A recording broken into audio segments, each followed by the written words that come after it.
Philosophie, l'émission de Blandine Kriegel sur Judaïque FM.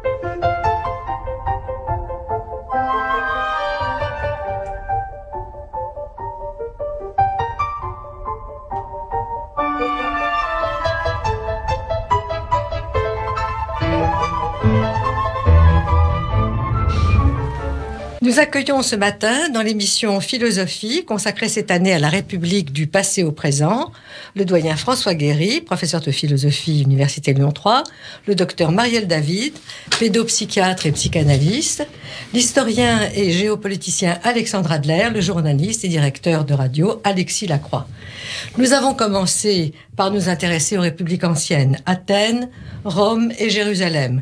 Qu'est-ce que les modernes, dans les républiques du présent, peuvent retenir, apprendre ou récuser des républiques antiques? Aristote, dans la politique, nous a proposé une distinction utile, celle qui sépare la définition du régime politique, politeia, de la définition du gouvernement, politema.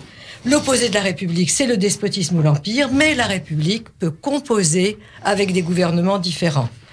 D'un seul, la monarchie, des meilleurs, l'aristocratie, du peuple, la démocratie. Aujourd'hui donc, nous explorons l'idée athénienne de démocratie, telle que Périclès, dans sa célèbre oraison funèbre des Athéniens tombés au combat dans la guerre du Péloponnèse, l'a exposée pour les siècles à venir dans le chapitre 2 de la guerre du Péloponnèse, tel que l'a transcrit Thucydide. Les institutions qui nous régissent n'ont rien à envier à celles de nos voisins, parce que notre gouvernement sert les intérêts de la masse des citoyens, et pas seulement d'une minorité, on lui donne le nom de démocratie.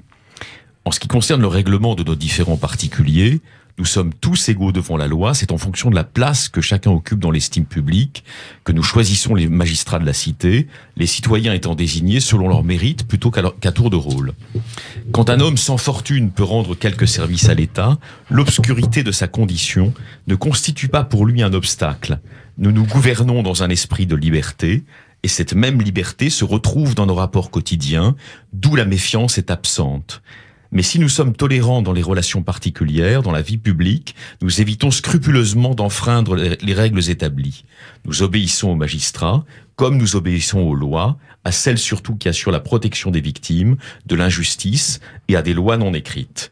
Nous avons ménagé d'innombrables occasions de loisirs en instaurant des fêtes, de sorte que notre vie quotidienne se déroule dans un décor plaisant qui chasse les humeurs sombres.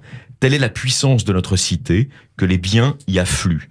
Nous consommons les productions des autres peuples comme si elles étaient les nôtres. Notre cité est accueillante à tous et jamais nous ne procédons à l'expulsion d'étrangers. De fait, si nous préférons aux exercices pénibles une vie facile, nous y gagnons de ne pas nous laisser d'avance tourmenter par les épreuves à venir.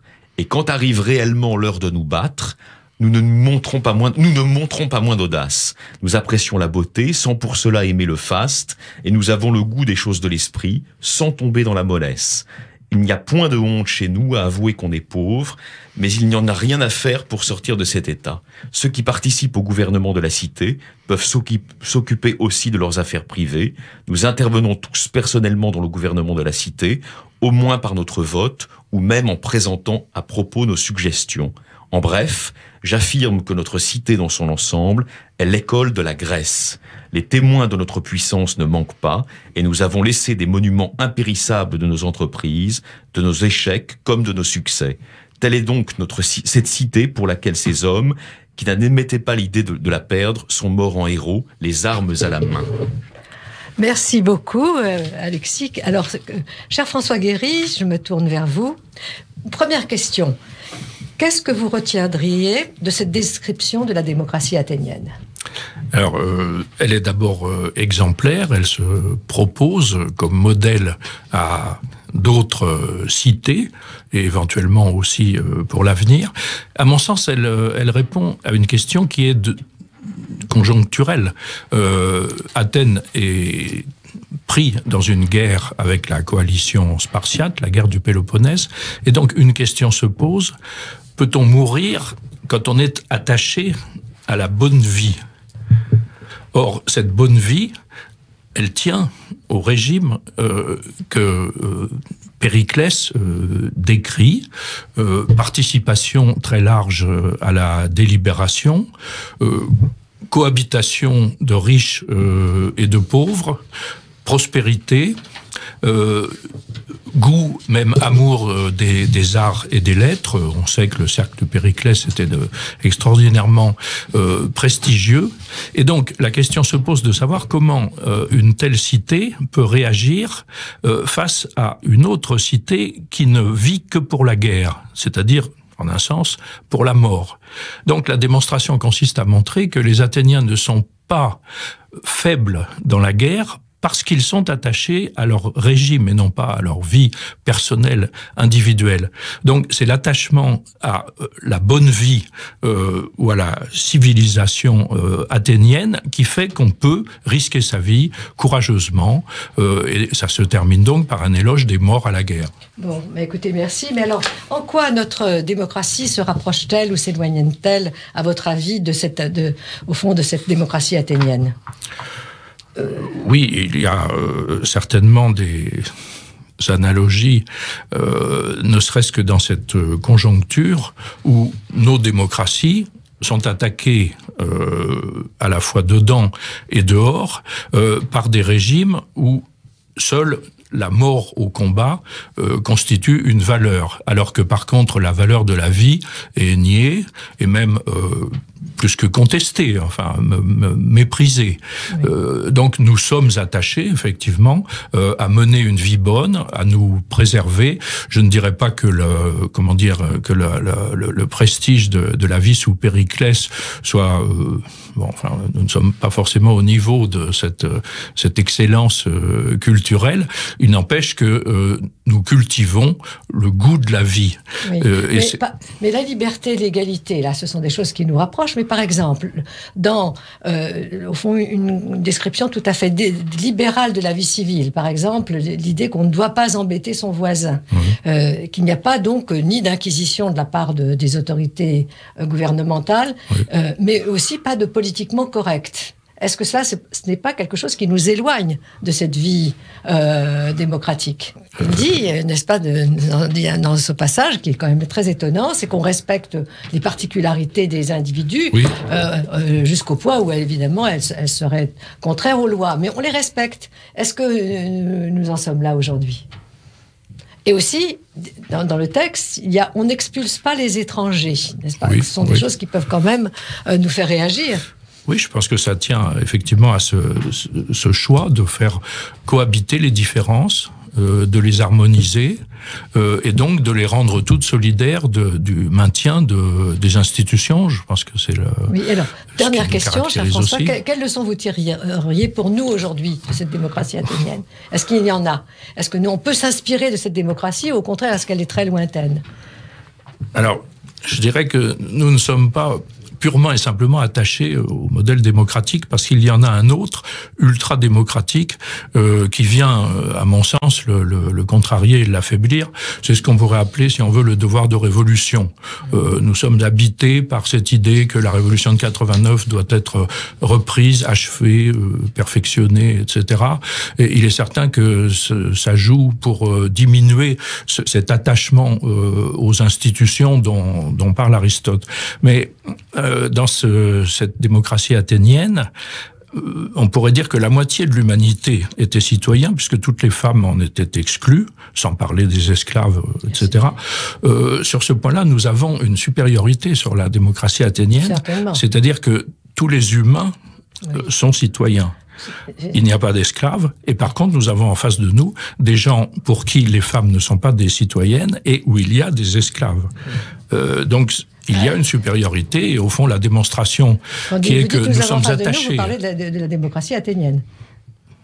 Pardon ? Vous parlez bien de la démocratie athénienne. Quand vous dites nous avons en face de nous, vous parlez de la démocratie athénienne. Non, je parle d'aujourd'hui. Eux avaient en face d'eux Sparte, où on apprenait aux enfants à se battre. Oui. Or, nous avons aujourd'hui, face à nous, contre nous, des gens qui apprennent aux enfants à se battre. Des enfants soldats, au Sahel, enfin, dans bien des endroits, et aussi, sans doute, dans nos propres cités, je le crains. Mais écoutez, merci. Alors, je me tourne vers Marielle David. Alors, ma chère Marielle, évidemment, je vais vous demander une toute autre lecture, et en particulier, en quoi, au fond, l'espace, je sais que c'est une chose qui vous intéresse, est comparable dans la démocratie athénienne. Dans notre jeunesse, il y a quelques décennies, hélas, nous avons lu le livre remarquable de Vidal Naquet et de Pierre Lévesque, Clisthène l'Athénien, qui avait souligné le rôle de l'urbanisme démocratique, n'est-ce pas, du penseur et architecte Hippodamos de Milet, qui avait géométrisé la cité et au fond avait inscrit une égalité dans l'espace territorial. Alors, au fond, est-ce que vous pourriez nous parler de cet espace démocratique et nous dire s'il a eu un effet sur l'espace psychique ? Alors, à votre avis ? Oui, d'abord, effectivement, je me suis passionnée pour Clisthène l'Athénien depuis longtemps. D'abord, c'est peut-être un mot que je trouve extraordinaire. Le grec, surtout pour des personnes qui ne l'ont pas étudié comme moi, c'est des sonorités, c'est des mots extraordinaires. Alors, ce que je voudrais dire d'abord, c'est qu'il me semble que Clisthène a fait une révolution. Il a fait une révolution au sens où, au fond, il a fait retour à ce qui est souvent la base, comme dans la Bible ou comme dans Rome, du mythe où le meurtre d'un frère par un autre frère est fondateur. Hein. C'est vrai dans la Bible, ça sera vrai avec Romulus et Rémus. Et lui, non. Lui, ce qui est tout à fait révolutionnaire, c'est qu'il va faire venir dans son hétérie, le peuple, et sans doute en partie pour contrer ses rivaux. Hein. On ne peut pas dire que ce soit forcément par pur amour, mais en tout cas, il va les faire entrer. Et dans le gouvernement qui s'appelle la Politeia. C'est ça, c'est là. Voilà, c'est là où tous les mots d'aujourd'hui s'ancrent. Alors, comment est-ce qu'il va s'y prendre ? Parce qu'au fond, il fait entrer tout le monde, mais il va faire des réformes, et ces réformes vont régler ce qui pour nous est évident aujourd'hui, à la fois l'espace et à la fois le temps. Il va faire d'abord une réforme administrative, c'est-à-dire qu'il va gérer d'une manière différente toutes les parties et d'Athènes et de ce qui l'entoure, de manière à ce qu'il puisse y avoir, d'une manière juste, la représentation dans ce qu'il va appeler la boulée. Oui, alors là aussi, en particulier dans la territorialisation, on peut dire que le principe du clan, le principe gentilis, comme on disait, l'empreinte, au fond, doit s'effacer devant, au fond, le principe territorial. Autrement dit, et c'est peut-être très intéressant pour nous, c'est que le droit du sang s'efface devant le droit du sol. Voilà. Ça nous dit quelque chose aujourd'hui, puisque c'est bien comme ça que nous concevons, en particulier dans la République, République démocratique française, le lien national. Voilà. Alors, mais quel intérêt pour l'espace psychique ? Je voudrais que vous nous parliez de ça. Bien, évidemment, si on pense par exemple à qu'est-ce que c'est qu'une relation, la plus première relation humaine qui est la relation d'un bébé à sa mère, on voit bien que dans la misère, on ne voit des femmes que ce sein qui nourrit son bébé. Et on voit bien le malheur qu'il y a de ne pas avoir une maison, de ne pas avoir pour elle une protection. Et là, ce qu'il va inventer, c'est comment on va protéger, il a un très grand souci de deux manières, pour protéger ce nouveau mode d'existence de la communauté. Et il va, par conséquent, trouver le lieu où viendront les citoyens pour parler. Alors, il y a une autre protection qu'il va donner, qu'il faut quand même, je crois, parler, c'est qu'il va autoriser il va autoriser quand même une fois par an qu'un citoyen grec soit mis en dehors de la cité. Oui. Hein? Ça, il faut quand même le dire. C'est-à-dire, à la fois, il accueille les autres. Un grand Thucydide, d'ailleurs. Oui.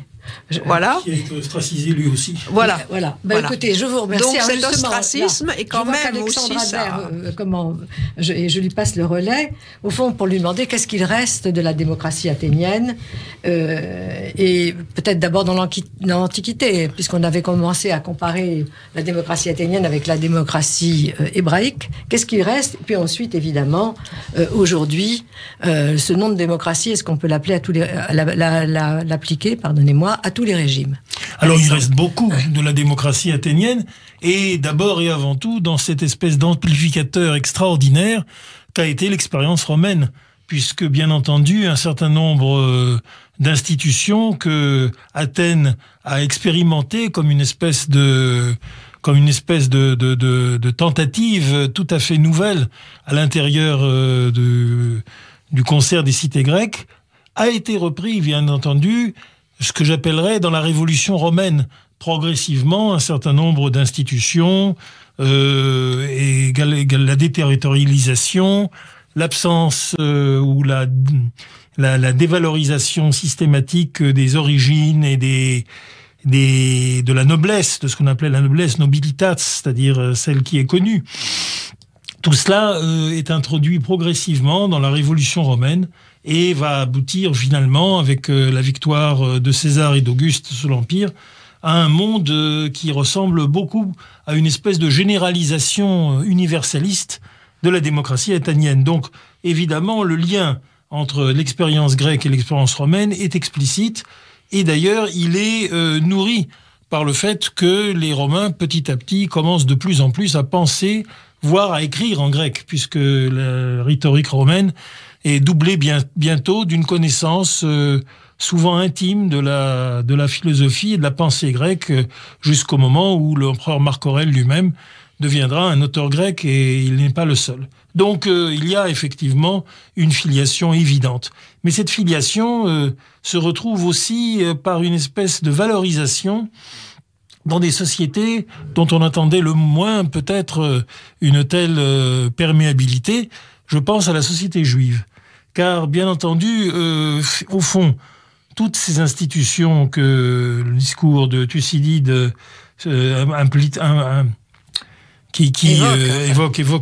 dans le discours de Périclès, est présent dans l'expérience juive, et parfois de manière assez ancienne. Bien entendu, je pense d'abord à ce texte extraordinaire du judaïsme que sont les Béatitudes, car c'est un texte juif, bien entendu, quand bien même il est fondateur aussi du christianisme, « Heureux les pauvres », et qui va donner, dans la première version du judéo-christianisme, ce qu'on appelle la secte ébionite. Évionisme, ce sont les pauvres. C'est la valorisation du pauvre.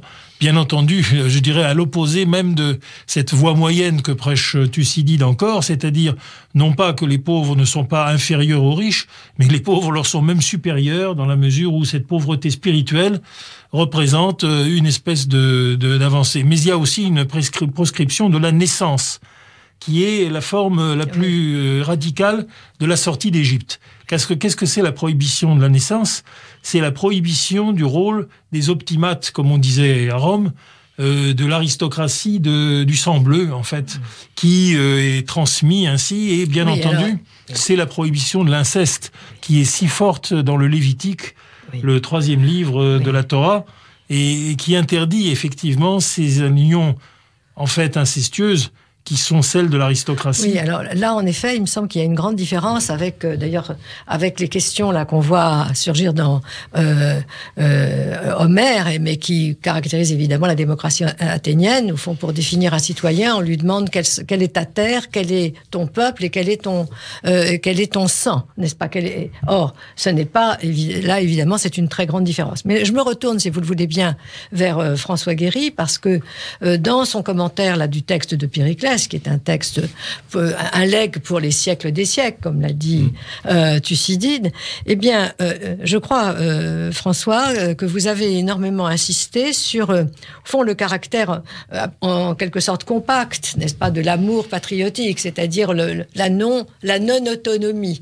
Et évidemment, je réagis, je réagis parce que je me demande, alors c'est une question que je pose à François Guéry et à notre ami Marielle, c'est que nous, n'est-ce pas, qui sommes philosophes, nous savons que Hegel, qui s'était émerveillé sur cette belle totalité de la cité grecque, a beaucoup insisté sur le caractère non autonome, n'est-ce pas, parce qu'il n'y a pas de conscience de soi, il n'y a pas d'individualité des citoyens grecs. Or, dans ce que nous explique Marielle, et c'est pour ça que je reviens vers vous deux, eh bien, au fond, cette géométrisation de la cité, cette territorialisation de la cité, fait une place aux individus, n'est-ce pas ?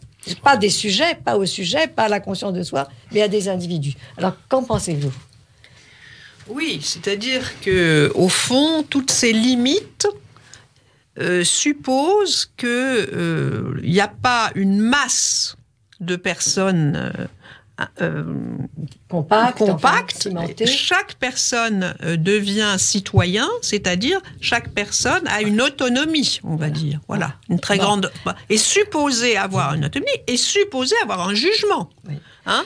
François, ça c'est très important. Je suis d'accord que c'est individuellement que ces hommes, puisqu'il s'agit tout de même d'un discours sur la tombe de guerriers morts au combat, ces hommes, chacun pour soi, c'est ce qui est écrit, telle est donc cette cité pour laquelle ces hommes qui n'admettaient pas l'idée de la perdre sont morts en héros. Et c'est pourquoi je pense qu'il y a tout de même un paradoxe. Ces gens qui sont attachés à leur vie, qui est bonne à cause de l'harmonie de la cité, de sa perfection, ces gens la belle vie, attachés à leur vie, la perdent pour garder les conditions de cette bonne vie. Et donc, c'est pourquoi je pense qu'il y a un réel paradoxe plus général, si on veut. Il y a des gens qui vivent pour donner et éventuellement recevoir la mort. Or, les Athéniens aiment la bonne vie. Il y a cette idée qui est ensuite passée chez Aristote, que il y a une bonne vie, et cette bonne vie tient à l'équilibre des institutions, à leur sophistication, parce que c'est quand même assez délicat. Enfin, il entre dans une sorte de mécanique. On aime à la fois les lois, et en même temps, on aime être soi, profiter des jouissances, et puis quand même, Périclès lui-même a réussi à réunir autour de lui les plus grands esprits de la Grèce. Enfin, il avait autour de lui Anaxagore, Phidias, et puis la fameuse Aspasie, dont on a qui était ami avec Socrate, beaucoup parlé. Donc c'est un homme qui a joui de la vie sur un plan esthétique et raffiné. Voilà. Alors, Alexis. Peut-être qu'une des lignes de fuite de la réflexion que Thucydide nous propose dans cette émission, c'est de nous demander si aujourd'hui la démocratie, le régime démocratique, conduit immanquablement au populisme. Alors, qu'en pensez-vous ? Alexandre ? Est-ce que la démocratie engendre inévitablement le populisme ? Ou est-ce que le populisme est la même chose que la démocratie ? Bon, moi je ferai une réponse radicale, parce qu'il faut se faire comprendre. Le texte extraordinaire de Périclès nous fait penser à la Deuxième Guerre mondiale, bien sûr. Les Allemands pensaient qu'ils étaient des purs héros parce qu'ils vivaient pour la mort. Eh bien, ces purs héros, ils ont quand même pris la pâtée avec des Américains qui ne pensaient qu'à jouir, qui pensaient à la bonne vie, qui aimaient leurs femmes, leurs enfants. Oui. Et ils se sont fait tuer pour nous d'ailleurs, sur les plages du débarquement jusqu'à Berlin. Et même les pauvres Russes, c'est la même chose. Et bien entendu, les Juifs qu'on prétendait lâches et recherchant le profit personnel, eh ben ils ont su mourir lorsqu'il a fallu. Alors donc, on sait bien que les démocraties le réussissent. Pourquoi ensuite la démocratie s'effondre ? Aux États-Unis, c'est que les mêmes Américains qui ont été tellement admirables en 1945, ce sont des gens qui se droguaient, qui se laissaient complètement qui se sont drogués, qui se sont laissés complètement aller dans des idées ridicules des années 60. Et bien entendu, après, ils n'ont plus su mourir. Bon. Et ils sont devenus de la démagogie d'aujourd'hui. Oui. Ça, oui, bien sûr. C'est les drogués. Cher Alexandre, ce sera le mot de la fin. Ce ne sont pas les Américains. Mais ce sera le mot de la fin. Ce ne sont pas les Américains de 45. La fois prochaine, je suis désolée, le temps nous est compté. Nous nous intéresserons justement au même sujet. Nous prolongerons à la République romaine et à la naissance du populisme. Je vous remercie et à mercredi prochain.